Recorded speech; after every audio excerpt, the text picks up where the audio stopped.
Welcome to the Diary of the Pan-African Preacher. There is an African proverb that says, when the rich wage war, it is the poor that suffers.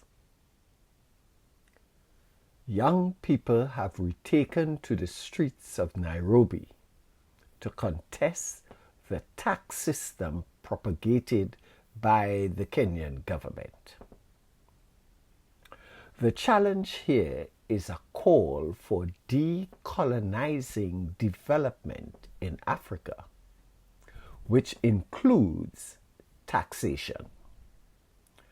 Decolonizing development in Africa requires more than removing colonial era structures.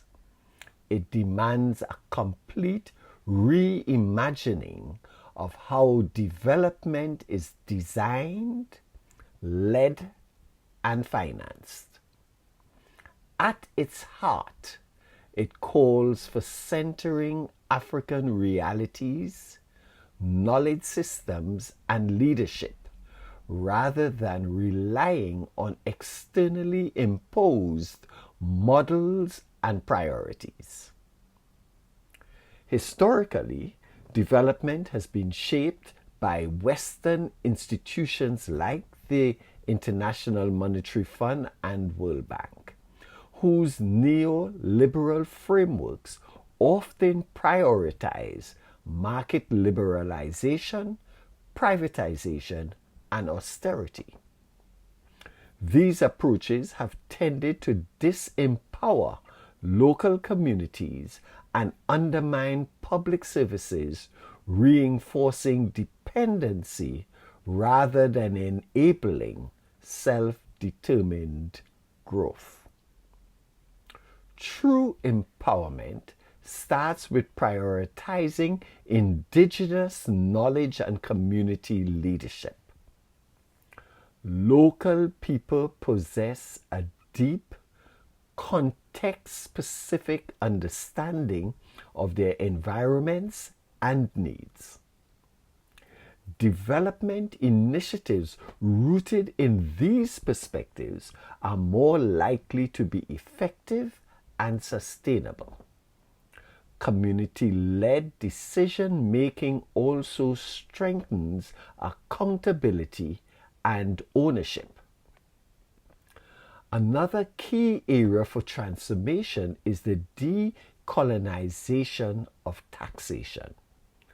Under colonial rule, tax systems were designed to extract resources for foreign benefit, not to support local development. Today, many African countries still rely heavily on indirect taxes like VAT or value-added tax, which disproportionately affect the poor. Meanwhile, foreign and local multinational corporations often exploit tax loopholes, depriving countries of critical revenue. Decolonizing taxation means creating fair, transparent, and progressive systems that serve national and local priorities. It involves strengthening tax justice, ensuring that the wealthy and foreign investors contribute their fair share, and building tax systems that are accountable to citizens. When governments access domestic resources through equitable taxation, they are less dependent on foreign aid and can invest in public services that meet community needs. Funding models also need reform.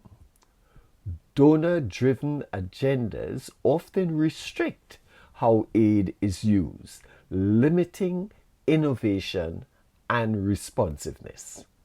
More flexible, trust-based funding should be channeled directly to local organizations and governments, empowering communities to lead their development pathways.